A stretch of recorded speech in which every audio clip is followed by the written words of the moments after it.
중에서 제가 희망적인 구절로다가 삼고 늘 기도하는 내용 중에 33절에 보면, 그러나 오늘과 내일과 모레는 내가 갈 길을 가야 하리니. 여러분, 우리 어제를 생각하면 자꾸 열불만 터져요. 옛날 일 생각하면 열불만 터집니다. 그래서 오늘을 바라보고 내일과 미래를 바라봐야 됩니다. 여러분, 기도하는 사람들이 어제 일 생각하면 기도합니까? 아니죠. 내일 희망을 바라보고 기도하는 거예요. 모레 하나님의 축복을 바라보고 기도하는 거예요. 오늘 나무를 심는 사람은 내일 꽃 피고 모레 열매가 맺을 거를, 그것을 기대하면서 나무를 심는 거지, 그냥 어제와 글패와 자꾸 옛날을 바라보면서 나무를 심지 않을 겁니다. 그래서 이 세상에서 가장 불행한 사람은 과거에 사는 사람이에요. 미래가 없는 사람이에요. 내일이 없는 사람이 제일 불행한 사람이에요. 부부 가운데서도 제일 이 짜증나는 부부가 어떤 부부냐? 그 부부싸움하고 이혼하는 부부들은요, 어제와 과거에 사는 부부들이에요. 맨날 싸우면 옛날 얘기, 10년 전 얘기, 5년 전 얘기. 여러분, 그거 얘기하는 거는 살지 말자는 얘기예요. 오늘 내가 열받을 일 있으면, 오늘 열받을 일 있으면 오늘 싸워서 내일을 바라봐야죠. 뭐를 바라봐요? 내일의 행복을 바라봐야죠. 그 가정이 행복한 가정 아닙니까? 모레의 행복을 바라봐야죠. 10년 전에 당신이 왜 이렇게 했느냐, 5년 전에 왜 이렇게 했느냐, 살지 말자는 얘기지. 그건 과거에 사는 사람들이에요. 그런 사람들은 손에다가 본인이 1,000만 원만 있으면 좋겠다 하는 사람한테 1,000만 원 지어줘도 행복을 못 느끼는 사람. 그 사람한테 1억을 지어줘도 행복을 못 느끼는 사람. 그래서 우리는 항상 오늘에 힘들고 어려워도 어디를 바라봐요? 내일을 바라봐요. 모레를 바라봐요. 이게 예수님의 생활이었습니다. 그래서 여기 오늘 3절, 오늘과 내일과 모레는 내가 갈 길을 가야 돼. 오늘이 언제예요? 오늘 예수님 굉장히 어려움 당하고 있을 때예요. 오늘 여러분 핍박하는 사람이 얼마나 많이 있었습니까? 여기 보세요. 31절. 곧 그때에 어떤 바리새인이 나와서 이르되, 나가서 여기를 떠나서서 헤롯이 당신을 죽이고자 하나이다. 헤롯이 당시에 이스라엘 왕이에요. 왕이 지금 누구를 죽이려고 그래요? 예수님을 죽이려고 그래요. 그러니까 예수님, 여기 있다가는 헤롯한테 붙잡히면 죽습니다. 빨리 떠나세요. 오늘 환난 당했어요? 안 당했어요? 환난 당하고 있잖아요. 지금 죽음의 위기 속에서 예수님이 계신 거예요. 그래서 오늘 그 환난을 오늘로 바라본 게 아니에요. 그래서 여기서 보세요. 32절. 그러나 이르시되 너희는 가서 저 여호와에게 이르되 오늘과 내일은 내가 귀신을 쫓아내는 병을 고치다. 제3일에는 완전하여지리라. 주님은요, 보세요. 오늘 내가 귀신을 쫓아내고 내일도 귀신 쫓아내고 내가 영적 싸움에서 어려움을 당한다 할지라도 제3일에는 완전하여질 것이다. 바로 십자가의 죽음을 예표하신 거지만, 여러분, 제3일에는 내가 완전하여지리라. 예수님은요, 오늘 환난 당하는 거 두려워하지 않았어요. 오늘 어려움 있는 거 두려워하지 않았어요. 오늘 절망적인 거 두려워하지 않았어요. 근데 우리들은 어떻게 해요? 오늘 어려움이 당하면 오늘 아주 그냥 완전히 내 세상이 끝나는 것 마냥 극단적인 생각들을 하고 있잖아요. 그거는 믿음이 없는 사람들 얘기예요. 우리 예수님의 발자취를 따르는 사람은요, 오늘 환난 당했어도 뭐가 있다? 내일이 있다. 아멘. 그래서 내일은 내 인생에 꽃이 피고 모레는 내 인생의 열매가 맺히리라. 할렐루야. 아멘. 자, 따라서 하세요. 오늘 환난을 당했어도 내일은 내 인생에 꽃이 피고 모레는 내 인생에 열매가 맺히리라. 멋있지 않아요? 나 펴고 보니까 멋있네. 그래서 항상 여러분들이 희망을 바라보자. 우리 연세 드신 분들, 내가 지금 나이가 80이 되고 90이 됐다고 그랬더라도요, 내일, 노인분들이 그런 얘기 하죠. 내가 내일 자고 일어날 수 있을지 모르고서. 여러분, 그건 희망이 없는 얘기요. 내일 이 땅에서 못 일하면 어디 가서 눈을 떠요? 천국 가서 눈 뜨잖아요. 천국 가서 눈 뜨잖아요. 그 희망이 우리에게 믿음이 돼야 될 줄 압니다. 그래서 저는 이제 누가복음 13장 33절을요, 참 좋아해요. 그래서 이 말씀을 늘 가슴에 품고 살았어요. 그래, 오늘만 바라보지 말자. 오늘은 내가 지금 이 상태라고 할지라도 내일은 내 인생에 꽃이 피고 모레는 열매가 맺히리라. 오늘 내가 지금 이 모양 이 꼴이라고 할지라도 내일은 내 인생에 꽃이 피고 모레는 축복으로 하나님 역사하시리라. 할렐루야. 오늘 여러분들이 그 믿음이 되어지시기를 주의 이름으로 축원합니다. 할렐루야. 살다 보면 참 여러 가지 일들이 많아요. 여러 가지 일들이 많이 있는데 기도하는 이유가 그거예요. 내일이 있기 때문에 기도하는 거예요. 내일이 없다면 기도할 이유 없잖아요. 오늘만 살고 끝난다면 뭐로 기도해요? 오늘 그냥 대충 살고 어려움 당하면 당하는 대로 그냥 부딪히다가 그냥 끝나버리면 말지. 그러나 내일이 있기 때문에 기도하고 모레가 있기 때문에 기도하는 겁니다. 여러분 어떤 상황에도 오늘과 내일과 모레를 바라보고 기도하는 믿음 되어지시기를 주의 이름으로 축원합니다. 오늘 예수님은 분명히 얘기하셨어요. 헤롯이 오늘 죽이려고 했어요. 근데 오늘 바라봤다면 이 자리에 못 있어요. 오늘 바라봤다면 여기서 무슨 귀신을 내쫓고 여기서 어떻게 병자를 고치고 오늘 바라봤다면 여기서 어떻게 말씀을 증거합니까? 도망가야지. 근데 예수님은 오늘 그 환난을 두려워하지 않고 내일을 바라봤어요. 그래서 항상 우리가 내일과 모레를 바라보는 그 미래지향적인 비전을 바라보는 믿음 되어지시기를 주의 이름으로 축원합니다. 신약 성경 특히 사복음서에 보면 헤롯에 대한 이야기가 많이 나오는데 예수님 당시에 그러니까 예수님이 태어나기 전부터 이스라엘 민족들이 그러니까 그 구약 성경이 있고 구약 성경이 끝나면서 이제 신약으로 넘어오잖아요. 그래서 그걸 전문 용어로 구약 시대를 BC라고 하고 예수님이 태어난 이유를 AD라고 이렇게 표현을 합니다. 그래서 예수님이 태어난 것을 기점으로 해서 기원 전, BC, 그러니까 구약 시대를 얘기하는 거예요. 기원 후, 예수님이 태어날 때부터 기원 후, 바로 지금까지를 기원 후다 이렇게 이야기합니다. 왜냐하면 예수님은 이 세상의 창조주로 우리는 그분을 봤기 때문에 그렇습니다. 그래서 그런데 중요한 거는 구약 시대와 신약 시대의 중간 시대가 있어요. 구약과 신약의 그 중간사를 영적 암흑기다 이렇게 이야기합니다. 이때는 이스라엘 민족들이 가장 타락했던 때, 가장 타락해서 하나님을 제대로 섬기지 아니하고 자기 멋대로 자기 의를 드러내던 시대가 바로 이때였습니다. 그럴 때에 예수님께서 이 땅에 오셨던 거예요. 그런데 그 당시에 이스라엘 민족의 왕이 누구였었냐면 헤롯이었습니다. 그 당시에 이스라엘 민족의 왕이 헤롯이었어요. 원래 이스라엘 민족들은 왕이 누구였습니까? 다윗의 왕, 그러니까 일대 왕이 사울이었고 그리고 나서 다윗으로 넘어와 다윗의 왕들이 계속해서 넘어오다가 또 다윗의 아들 솔로몬의 범죄로 말미암아 그의 아들 르호보암 시대에 남북으로 갈라졌다가 다시 바벨론의 포로 이후에 다시 다윗의 왕조가 다시 회복이 되어지지요. 그러다가 영적 암흑기에 헤롯이라고 하는 사람이 왕이 되어집니다. 그런데 그 헤롯은 사실 자기 힘으로다가 되어진 것이 아니라 이 영적 암흑기에 로마가 세계에서 가장 강력한 영향력을 행사하면서 유대민족을 공격을 해왔습니다. 그래서 유대민족을 공격하고 유대민족을 점령하게 되어져요. 그래서 유대를 점령했을 때에 로마의 권력을 뒤엎고 왕이 된 사람이 헤롯입니다. 그런데 이 헤롯은 누구냐? 헤롯은 연통 유대인이 아니라 에돔 사람입니다. 그래서 성경에 보면 이두메 사람 이렇게 많이 나오죠. 이두메라고 하는 것은 에돔 사람을 이야기하는 거예요. 그럼 여러분 보세요. 이스라엘 민족은 아브라함, 이삭, 야곱을 주고 순간에 내려왔지 이스라엘 민족이 아브라함, 이삭, 에돔을 통해서 내려온 민족이 아니잖아요. 그런데 누구예요? 헤롯은 에돔 사람이에요. 에돔 사람. 그러니까 유대 정통 사람이 왕이 아니라는 얘기입니다. 그러니까 남북으로 갈라졌어도 유대 정통 사람들이 순수 유대인들이 왕이었었는데 이 영적 암흑기 시대 특히 예수님 시대에만 해도 헤롯 왕이라 헤롯이라고 하는 이름이 많이 나오잖아요. 근데 그 헤롯 왕은 에돔 사람, 이두메 사람이었습니다. 그래서 이 사람이 이제 왕이 되자마자 유대인들의 환심을 살려고 자기 첫 부인 도리스를 버리고 당시에 대제사장의 손녀 미리암네를 아내로 맞이했습니다. 왜냐하면 정략적인 결혼을 하는 거죠. 그래야 유대인들의 환심을 사는 거죠. 저 대제사장, 저 목사 딸하고나 결혼해서 본인의 신앙이 있는 것처럼 그렇게 의장을 하기 위해서 자기 아내를 버리고 그렇게 결혼을 합니다. 그랬더니 이 사람이 그래서 이제 왕을 창탈해서 왕으로 있을 때 이 사람이 무슨 짓을 했느냐면 왜 예수님이 태어날 때 동방박사들이 그 헤롯 궁에 가가지고 메시아가 태어났다고 얘기했을 때 그 동방박사들이 왔다 간 것을 시점으로 해서 사내아이 2살 이상 된 사내아이들을 다 죽이게 하죠. 그 죽이게 명령했던 왕이 헤롯 왕입니다.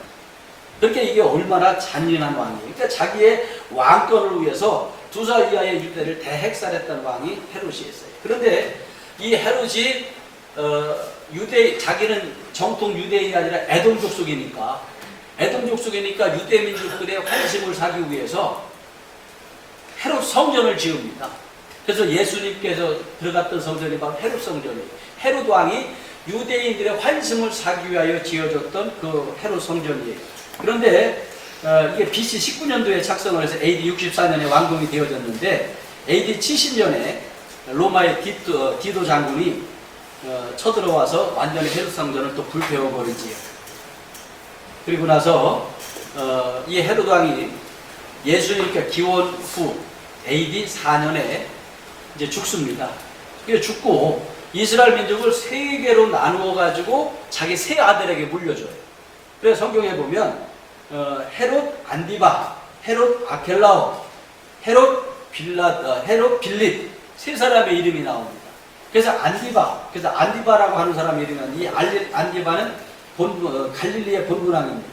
여기 오늘 본문에 나와 있는 사람이 헤롯 안디바예요.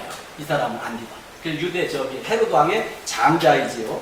그리고 두 번째 헤롯 아켈라오. 이 헤롯 아켈라오라고 하는 사람은 헤롯 왕의 두 번째 아들입니다. 두 번째 아들인데 이 사람은 어떤 사람이냐면 헤롯 왕이 죽고 헤롯 왕이 다스리던 헤롯 왕이 다스리던 그곳을 이어받았던 사람입니다. 그래서 마태복음 2장 22절로 23절에 보면 한번 보실래요?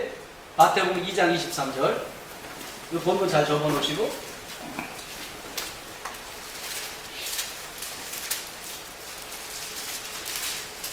자, 여기서부터 봅시다. 16절 시작. 다시요. 마태복음 2장 16절 시작.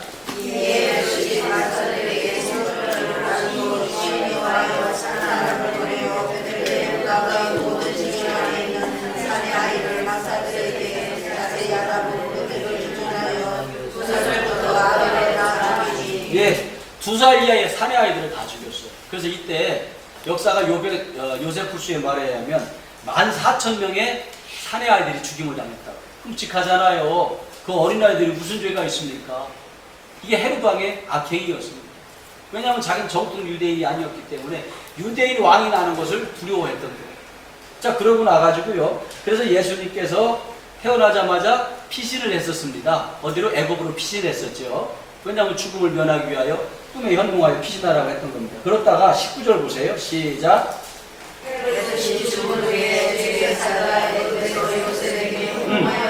누가 죽었어요? 헤롯. 아까 내가 처음에 얘기했던 헤롯이 죽었어요. 죽은 후에 주의 사자가 애굽에서 요셉에게 현몽하여, 애굽으로 도망가 있던 요셉에게 현몽하여 20절. 일어나 아기와 그의 어머니를 데리고 이스라엘 땅으로 가라. 그의 목숨을 찾던 자들이 죽었느니라. 헤롯 왕이 죽었다는 얘기를 하는 거예요. 그랬더니 21절. 요셉이 일어나 아기와 그의 어머니를 데리고 이스라엘 땅으로 가라. 자, 애굽으로 도망갔던 요셉과 마리아가 아기 예수를 데리고 다시 이스라엘 땅 나사렛으로 이제 건너가는 거예요. 베들레헴에서 태어나서.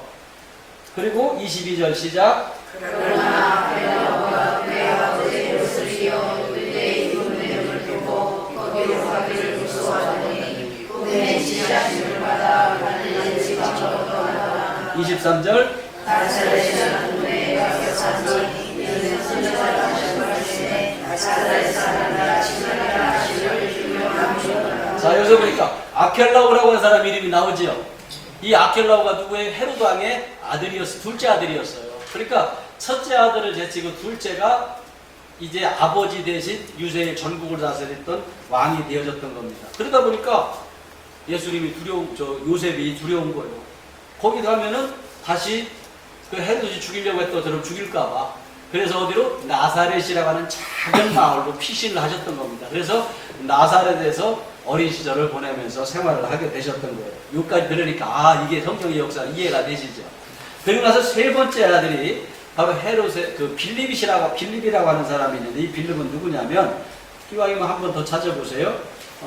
여기 누가복음 3장 펴보세요.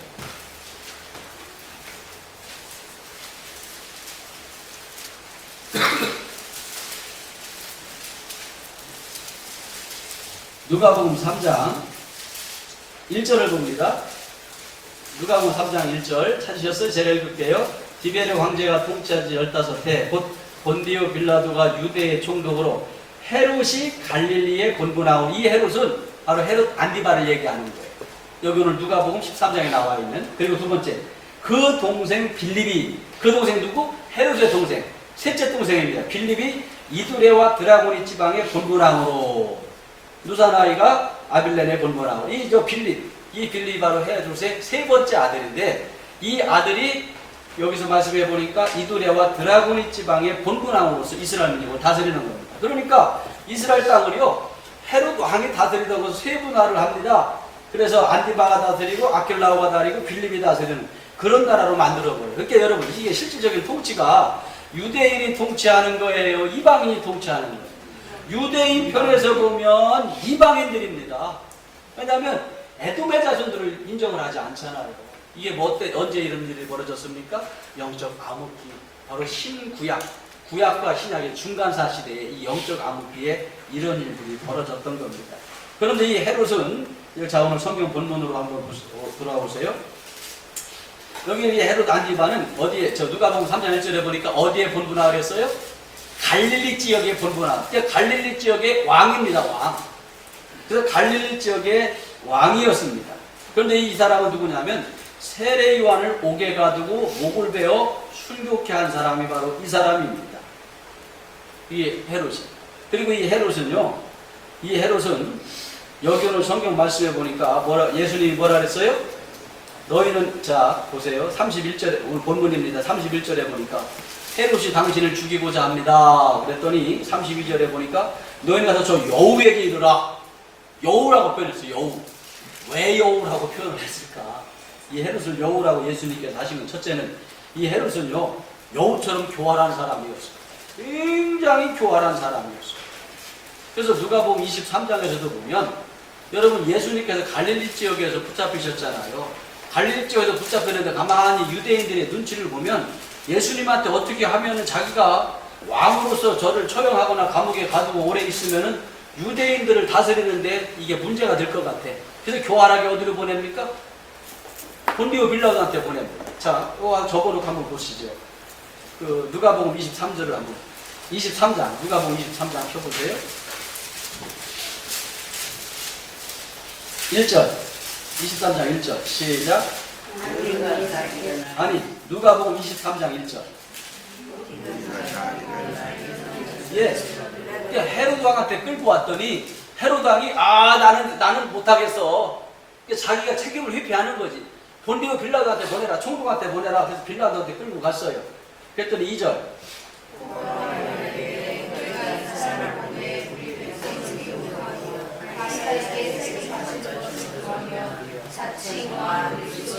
예, 이 사람이 바이사한테 세금 맞춰서 자칭 왕이라고 합니다. 그렇게 고발을 했어요. 그랬더니 가만히 빌라도가 듣고 보니까 죄가 없어. 그래서 4절. 빌라도가 대제사장들과 우리에게 이르되 내가 보니 이 사람에게는 죄가 없다 그랬어요. 그랬더니 7절 시작.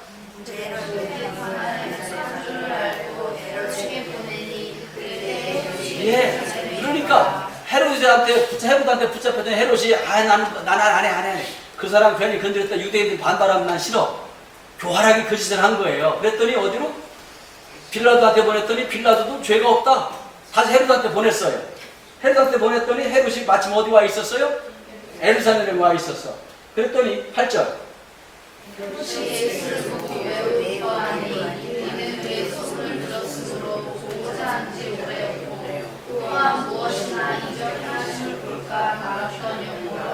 구절. 그래서 헤롯이 예수를 보고 그냥 못 봤으니까 자기는 소문으로만 듣다가 만나니까 물을 곳이 많이 있었잖아요. 그래서 여러 가지 물어봤어요. 그랬더니 아무 얘기도 대답 안 하는 거예요. 그랬더니 10절. 고발하더라 11절.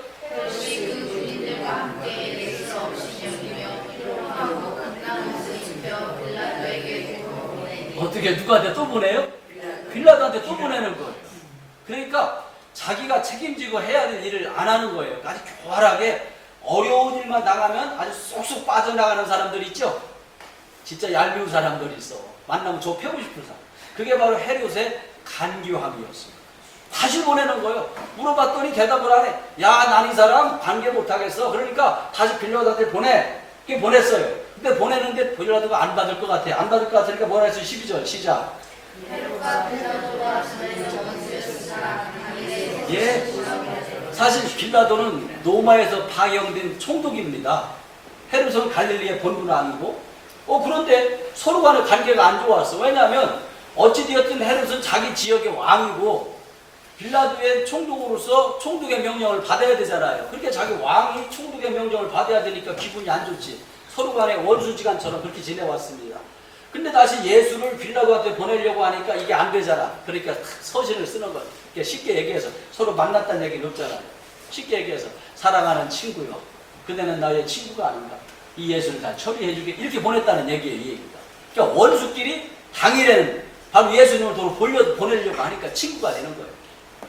참 이렇게 교활한 사람들이 우리 주변에 얼마나 많이 있는지 몰라요. 그래서 다시 본디오 빌라도가요. 또 다시 불러놓고 이야기를 했어요. 그랬더니 14절 하반절에 보면 14절 하반절에 너희가 고발하는 일에 대하여 이 사람에게 뭐를 찾지 못하였고? 죄가 없다. 그래서 15절 시작. 헤롯이 또한 그렇게 하여 그를 우리에게 도로 보내었도다. 보라, 그가 행하는 애는 죽일 일이 없는. 죄가 없는데 헤롯이 또 보내서 내가 또 재판해봤지만 죄가 없다. 그래서 풀어줘야 되겠다. 그게 결국에는 빌라도 손에서 예수님이 이제 죽게 되어지지요. 그게 죽게 되어지는데 사실 헤롯은요 이처럼 아주 교묘한 사람이었어요. 자기 손에 피를 묻히지 않고 슬쩍만 빠져나온 사람. 이런 사람들을 어떤 사람이라고 하느냐면 왜 어려운 일을 당했을 때 자기만 쏙 빠져나가고 힘든 일을 안 해요. 그리고 남들이 다 해내고 가지고 그때 말이야 내가 이렇게 하려고 했었는데 생색내는 인간들 있죠? 머리끄댕이 다 저 뜯고 싶은 사람. 그 사람이 누구라고? 가장 교활한 여우, 헤롯 같은 사람. 이렇게 말씀 하나하나 읽어보니까 이해가 되지요. 그게 헤롯 같은 사람이요. 아니 교회에서도요 정말로 힘들게 하는 사람들이 아주 입으로 한몫 봐가면서 힘든 일, 어려운 일을 다 빠져나가. 아주 그냥 교회에서도 자기가 헌금도 제일 많이 하고 일도 제일 많이 하고 혼자 생생은 다 내는데 한 번 하나도 없는 사람. 그게 어떤 사람? 헤롯과 같은 여우요, 여우. 그래서 예수님도요 그의 행적을 알기 때문에 여우다 이렇게 표현했던 것을 알 수가 있습니다. 근데 이 헤롯은요 여우 지금 아주 교활한 여우인데 또 어떻게 했느냐면 사실 그 세 번째 동생 이 빌립이 그 아버지 헤롯이 여러분 잘 아는 클레오파트라가 코가 높은 세계 최고의 미인이었던 왕비였잖아요. 원래 클레오파트라의 그 남편이 헤롯 왕이었습니다. 그래서 헤롯 왕의 부인이 클레오파트라였었고요. 그랬다가 이 클레오파트라를 통해서 낳은 자녀가 빌립이에요. 그러니까 헤롯과는 이북동생 차이입니다. 그러다 나중에 로마가 점령해가지고 그 클레오파트라를 로마 그 시저의 그 부인으로 왕비로 삼지요. 그러니까 여기 이 유대의 역사를 모르면 세계 역사가 이해가 잘 안 돼요. 그러니까 모든 민족들이 우리나라 강원도 면적만한 그 땅을 왜 차지하려고 했는지 참 이게 아이러니 중에 아이러니기도 하고. 왜냐하면 거기에 금은 보석이 많이 나오는 것도 아니고 뭐 샘물이 철철 넘치는 것도 아니고. 왜냐하면 여기는 영적인 중심지이기 때문에 그 땅을 차지해야 자기들이 세계를 정복한다는 그거 하나 때문에 그 유대 땅을 그렇게 공격했던 것을 알 수가 있습니다. 그래서 그러다 보니까 이북동생이에요. 그러면 여러분 보세요. 오늘날에도 제일 큰 문제가 그거잖아요. 조강지처로부터 낳은 자녀들하고 이렇게 좀 첩을 통해서 낳은 자녀들하고 갈등이 있어요, 없어요? 심각하지요. 그러다 보니까 헤롯이 제일 마음에 짜증나는 인간이 누구요? 세 번째 동생이 빌립입니다. 그 셋째 동생이 빌립인데 그래가지고 그 헤롯 빌립의 아내. 그래서 빌립은 성품이 굉장히 온순했다고 해요. 그 역사가들에 의하면. 굉장히 온순했는데 이두레와 드라고니 지방의 본고나우로 그렇게 있었는데 어느 날 이 헤롯이 딱 제수씨를 보니까 너무 이쁘고 너무 마음에 드는 거예요. 근데 이 헤로디아 빌립의 부인인 헤로디아 빌립의 부인 헤로디아 역시 좀 음탕한 여인이었던 것 같아요. 그러다 보니까 서로 눈이 맞았어요. 그 눈이 맞으니까 어떻게 했습니까? 동생의 아내를 뺏어가지고 자기 부인으로 삼았습니다. 이때 헤로디아는 큰 딸이 있었어요. 그 빌립과의 난 딸이 있었음에도 불구하고 아마 자기 친동생 같았으면 그렇게 안 했겠지요. 이북동생이었기 때문에 그의 부인을 뺏어서 자기 부인으로 삼는 거예요. 자기 부인으로 삼았는데 이 일을 아무 사람도 말을 못하는 거야. 이북동생이라고 할지라도 동생은 동생이잖아. 동생은 동생인데 어떻게 제수씨를 부인으로 삼느냐? 이것을 분개탱천하여 얘기한 사람이 세례요한이에요. 헤롯 왕이여, 이것은 잘못한 겁니다. 어찌하여 당신 부인의 동생의 부인을 아내로 삼을 수가 있습니까? 기왕이면 그거 어디요? 마태복음 13장 3절 한번 펴서 읽어보세요. 마태복음 14장 3절 찾으신 분 크게 읽어보세요. 14장 마태복음 14장 3절 시작.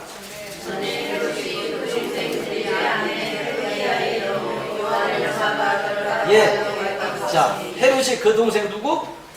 빌립의 아내 헤로디야. 그러니까 여러분, 이게 성경적으로 이걸 알아야 이게 이해가 돼요. 아, 헤롯에게는 3명의 동생이 있었구나.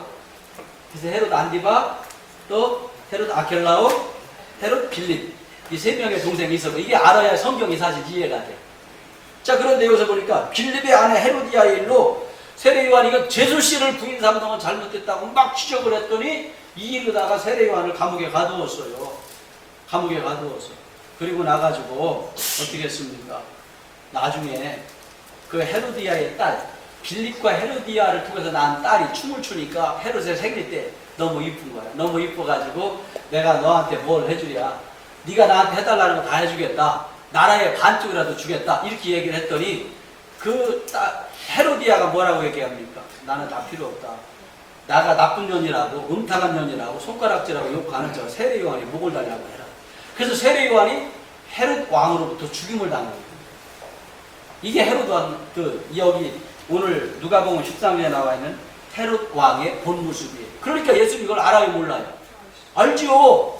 선지자 세례요한을 감옥에 가뒀다가 세례요한을 목을 달라서 죽인 사람이 헤롯이니까 얼마나 교활한 사람이야. 그 교활한 사람이라는 걸 알고 예수님께서 바로 뭐라고? 여우라고 그렇게 표현한 거예요. 그래서 여러분, 이 말씀 보고 그런 생각 들어. 여기 본문 13장 32절에 보면 이르시되 너희는 가서 저 여우에게 이르라. 하나님도 그러실 거예요. 자, 김집사, 이집사, 김권사, 이검사 이렇게 참 칭찬받아야 되는데 사랑하는 나의 충성스러운 이검사야. 네가 작은 일에 충성했으니 많은 것으로 내가 너를 상급 주리라 축복하라. 이렇게 돼야 되는데 저 김권사 여우야, 이권사 여우야 이렇게 되면 심각해지는 거예요. 아니 이 말씀대로 한다면 예수님이 여우라고 표현했지 않습니까? 이게 여러분 사람, 저 사람이 말만 하고 행동이 없는 여우인지 아닌지 사람은 잘 모를 때도 많아요. 물론 뭐 눈에 드러나는 건 알지만 힘든 일만 할까 쏙 빠져나가고 생색만 내는 사람 눈에 드러날 때는 알지만 그러지 못할 때는 모른다는 말이에요. 근데 주님은 아셔요. 저 이권사 여우, 저 김권사 여우 다 안다는 말이에요. 그래서 주님 앞에 여우 소리 듣지 말고요. 칭찬받는 믿음 되시기를 바랍니다. 아니 여기 내가 표현한 게 아니라 예수님이 여우라고 표현했잖아요. 자, 그래서 분명한 것은 이 헤롯 안디바 역시 에돔 사람인 헤롯 대왕과 사마리아 여인 말다케시아 대에 따른 이방인입니다. 그래서 이방인이기 때문에 신앙의 형식은 있었지요. 왜냐하면 그의 아버지가 유대인들의 환심을 살려고 헤롯 성전을 지었으니까 신앙의 형식은 있었기 때문에 신앙 의식은 행했을 겁니다. 신앙의 의식은 행했지만 믿음이 없는 사람이었다. 사실 그런 거 있잖아요. 대통령이 되기 전에 선거운동 할 때나 또 대통령이 되면 불교에도 가가지고 다 그냥 앉아가지고 하고 천주교에서도 가서 딱 하고 또 우리 기독교에서도 와서 하고 뭐 그래요 안 그래요? 그 사람들이 신앙의 형식이 있어요 없어요? 신앙의 형식은 있지. 와서 앉아서 예배 드리니까 절간에 가면 막 불공 드리잖아. 막 두 손 합장하고 형식은 있지만 믿음이 있을까 없을까? 없지요. 그러니까 이 헤롯 왕이 유대 성전에 들어가서 헤롯 성전에 들어가서 신앙의 형식은 있었지만 믿음이 없었다는 거예요. 근데 가장 중요한 것이 오늘 하나님이 그거를 찾으실 거예요. 야! 너희들이 지금 교회를 오랫동안 다녔는데 믿음이 있냐? 신앙의 형식만 남은 게 아니다. 그래서 주님이 그랬잖아. 경건의 모양은 있으나 능력이 없다. 디모데에서 경건의 모양만 있고 능력이 없다는 거예요. 그럼 뭘 얘기하는 거냐? 신앙의 형식만 있고 믿음이 없는 사람들이야. 그러니까 우리들은 신앙의 형식이 중요한 게 아니에요. 신앙의 형식이 자 예배를 드릴 때는 항상 단정하게 해야 합니다. 예배를 드릴 때는 항상 넥타이를 매야 됩니다. 예배를 드릴 때는 가운을 입어야 합니다. 아, 이 형식이 뭐가 중요하냐고. 이 형식이 뭐가 중요하냐. 믿음이 중요한 거지. 아멘. 우리가 성만찬할 때도 어떻게 해야 됩니다. 이건 이렇게 해야 됩니다. 그 형식이 뭐가 중요하냔 말이에요. 주님이 요구하는 건 믿음이에요. 근데 많은 사람들은 형식을 자꾸 얘기하는 거예요. 형식을. 그러니까 우리는 형식 갖고 논하는 자가 아니라 믿음 갖고 논하는 자가 돼야 돼요. 믿음 갖고 논하세요. 그래서 하나님께서 받으시는 건 형식이 아니라 믿음입니다. 그래서 사실 카톨릭을 보면 전부 다 형식이에요. 얼마나 경전되게 막 물을 뿌리고 그냥 뭐 하는지 몰라요. 그리고 여기다가 뭐 묵주라고 그러지. 염주. 그걸 묵주라고 그래요. 뭐 불교에서 가져온 거 이름만 바꾸고. 카톨릭 가면 형식을 얼마나 하는지 몰라요. 형식을 얼마나 하는지 몰라요. 이 형식이 뭐가 중요하냐고. 이게 헤롯이 그런 사람이었단 말이에요. 그런 사람 보고 뭐라고 그래요? 여우라고 하는 거예요. 여우. 그래서 우리는 하나님 앞에 여우 소리 안 들으려면 형식을 따지는 자가 아니라 믿음을 가진 자가 돼야 돼요. 형식을 따지면은요, 기도하려고 해도 경건하게 준비를 하고 자세를 갖춰서 이렇게 해야 돼. 아, 그러면 손만 보고 기도해야 되나? 기도하다 보면 손을 들고 기도할 때도 있고, 일어서서 기도할 때도 있고, 또 움직여가며 기도할 수도 있고 그렇잖아요. 그 요한웨슬리 목사가 퀘이커 교도들의 영향을 많이 받았는데, 이 퀘이커 교도들은요 한 군데 앉아서만 기도하지 못했다고 그래요. 그 요한웨슬리 목사는 알미니안주의, 그러니까 알미니안 그들은 그 교파죠. 쉽게 얘기하면 그들은 신비주의 아주 깊은 영성, 그 영향도 많이 받았어요. 또 모라비안 교도들로부터 막 박수치고 막 통성 기도하는 그 영향도 많이 받았어요. 근데 그 중에 또 영향받은 것이 아니면 퀘이커 교도들한테 영향을 많이 받았어요. 근데 이 퀘이커 교도들은 뭐를 하느냐면, 이 퀘이커 교도들은요, 우리가 일상생활에서 일을 하면서 가만히 앉아있을 수 있어요, 없어요? 없잖아요. 그러니까 이 사람들은 일을 하면서 기도하는. 일을 하면서, 예를 들어 산에 가면서 산책을 하면서도 와칼라세레베르왈라카이알라바라베콜루스 방언으로 기도하는 거예요. 길거리 다니면서. 이게 여러분, 이게 기독교 역사상에서 기독교 역사적으로 봤을 때 이거 퀘이커 교도들이 했는데 요한웨슬리 목사가 이걸 받아요. 그러다 보니까 요한웨슬리 목사는 늘 깊은 새벽에 일어나서 하나님 앞에 뭐 2-3시간씩 부르죠. 기도도 했지만 늘 그분은 말을 타고 다니며 복음을 전하러 다녔잖아요. 그래서 웨슬리 목사 시대에는 두 집 건너 한 집이 술집이었다고. 18세기 산업혁명이 일어나자 그 당시에 막 석탄이나 막 이런 걸 캐가지고 막 하던 그런 사람들이 막 자동차 문명화가 되어지고 하다 보니까 실업자들만 자꾸 늘고, 그리고 막 문화는 발달하고, 그러다 보니까 향락주의로 빠져버리고 일자리가 없으니까. 그래서 맨날 술르다가 취해서 할 때 두 집 걸로 술집이었다고. 그래서 두 집 걸로 술집, 세 집 걸로 술집, 이러한 그 향락시대. 여기저기 가면 다 창조촌들. 뭐 이러한 때. 그때 요한웨슬리 목사가 성전에 앉아서만 기도하는 것이 아니라 길거리 다니며 그들에게 복음을 전하기 시작을 합니다. 그 복음을 전하고, 근데 복음을 전하다 보니까 자, 오랫동안 말 타고 자 여기저기 다니다가 여행을 할 때가 있잖아요. 그때마다 뭘 한 거예요? 기도를 해야 되는데 요한웨슬리 목사 역시 성공의 목사였어. 성공의 목사들은 옛날 카톨릭하고 똑같아요. 기도를 하려고 해도 형식을 취해야 돼. 아주 폼을 잘 잡고 무릎을 꿇고 이 형식을 취해야 되는데 그걸 탈피를 못하는 거예요. 왜냐하면 아버지도 성공의 목사예요. 본인도 성공해서 아주 경건하게 자라났기 때문에 이것을 벗어나지 못하는 거예요. 그러다가 만난 사람들이 퀘이커 교도들이에요. 근데 이 사람들은 일을 하면서도 와칼라세레베르 왈라카일라만 뭐 일을 하면서도 기도하는 거예요. 길거리 다니면서도 기도하는 거예요. 그 모습을 야 저거구나, 맞다. 하나님이 형식 가운데 기도하는 것도 중요하지만 내 삶 속에서, 내가 생활 속에서 기도하는 것도 하나님은 받으신다. 할렐루야. 그러니까 보세요. 아주 쉽게 생각을 하란 말이요. 홍종자 권사님이 청소하면서도 기도할 수 있시오 없시오? 설거지하면서 기도할 수 있시오 없시오? 근데 우리들은 어떻게 설거지하면서 아유 씨, 난 이런 일만 해요. 아유 짜증나 죽겠네, 힘들어. 그러니까 인생이 짜증나는 거지. 아멘. 그러니까 보세요. 내가 방을 청소하면서도 기도할 수 있시오 없시오? 그게 우리 감리교회 정통이에요. 물론 그렇게 여러분들이 자 형식만 따지지 말고 형식을 다 파탄하자는 얘기는 아니에요. 그래도 하나님의 성전에서 기도하는 형식은 중요한 거죠. 이해가 되지요? 여러분 형식을 다 없애버리면 어떻게 되겠습니까? 그래도 기본은 있어야죠. 자 제가 저는 목사가 안 됐으면 참 자유분방했을 것 같아요. 그 전에도 그렇게 살아왔으니까 예수님 만나고 다 바뀌었죠. 난 지금도 이렇게 가만히 보면 머리 이렇게 막 길게 해가지고 다 묶고 막 그러고 그런 게 좋은지 몰라. 여기 이거 막 피어싱 다 여기 막 귀걸이 여러 개 하고 나 그런 게 되게 좋고 이렇게 여기 이거 뭐 반지도 몇 개씩 끼고 여기 하고 나 예수님 만나기 전에 나 그러고 살았어요. 아니 25살에 예수님 만났는데 예수님 만나기 전에 그렇게 살았어요. 나 지금도 내가 목사 안 됐으면 나 그러고 살 거야. 그러면 내가 여기 이러고 댕기머리 하고 찢어진 청바지 입고 그러고 일곱 빛깔 칠면조 머리를 다 염색하고 여기 나와서 설교하면 은혜가 될까요? 되지요? 그러니까 기본적인 형식을 지켜야 되니까 여러분들이 일터에서 기도하시면 이다. 집에서도 기도하시면서 집에 계시고 그게 감리교 전통이요. 그게 요한에슬레 목사가 그런 것을 향한다 해가지고 성공해서 목사 지금 박탈하고 내쫓은 거예요. 왜냐하면 이건 성공이 위해서 있을 수 없는 일이거든. 있어서도 안 되는 일이고 있어서도 안 되는 일이고 이렇게 헤롯이 누구냐? 신앙에 형식만 있었고 믿음이 없는 사람. 대표적인 사람. 이게 디모데에서 보면 경건의 모양만 있지 경건의 모양만 있지 하나님의 능력이 없는 사람. 똑같은 얘기예요. 우리도 마찬가지야. 모양은 있지 와서 예배 드리니까 능력이 없어. 왜? 기도하지 않으니까.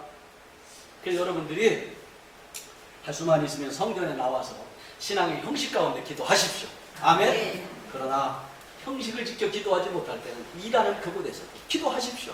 어느 곳에든지 짜증내지 말고 원망하지 말고 왜 이렇게 이 모양 이 꼴로 살아 다시 한탄하지 말고 깨어서 기도하면 하나님 그 기도 받으실 줄 믿습니다. 할렐루야 할렐루야.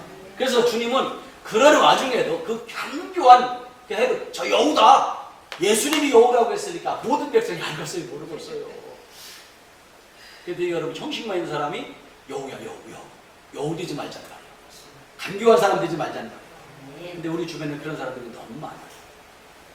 아주 그냥 결정적인 순간에 쏙 빠져나가는 인간들 있죠. 얼마나 힘들지 몰라. 그래서 이런 악한 사람이 이 사람은 여우 같은 사람 만나지 않게 우리 기도해야 돼요. 좋은 사람 만나기 위해서도 기도해야 되지만 여우처럼 간교한 사람 만나지 않기 위해서 기도해야 될 줄 믿습니다. 아멘.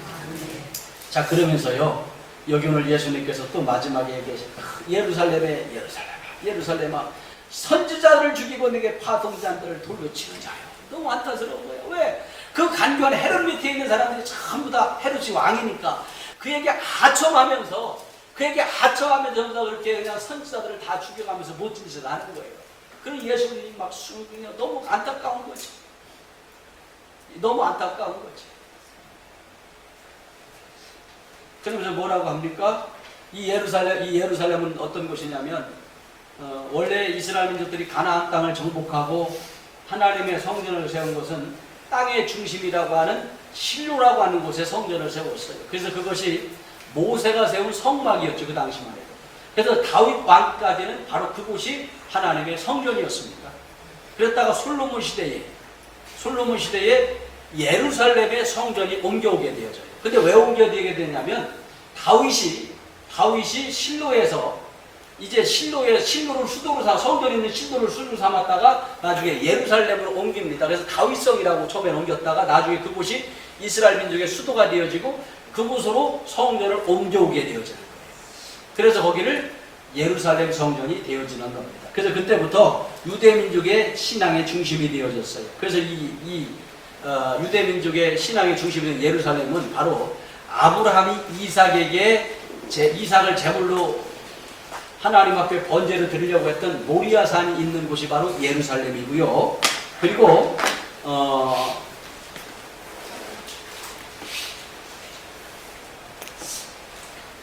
다윗 왕 때에 재앙을 피하려고 아라우나의 타작마당에 재단을 쌓았던 것도 바로 이곳이었습니다. 그러다 보니까 이곳이 그래서 이때부터 하나님을 섬기는 중심지가 되어지고 정치적인 중심지가 되어지고 신앙의 중심지가 되어집니다.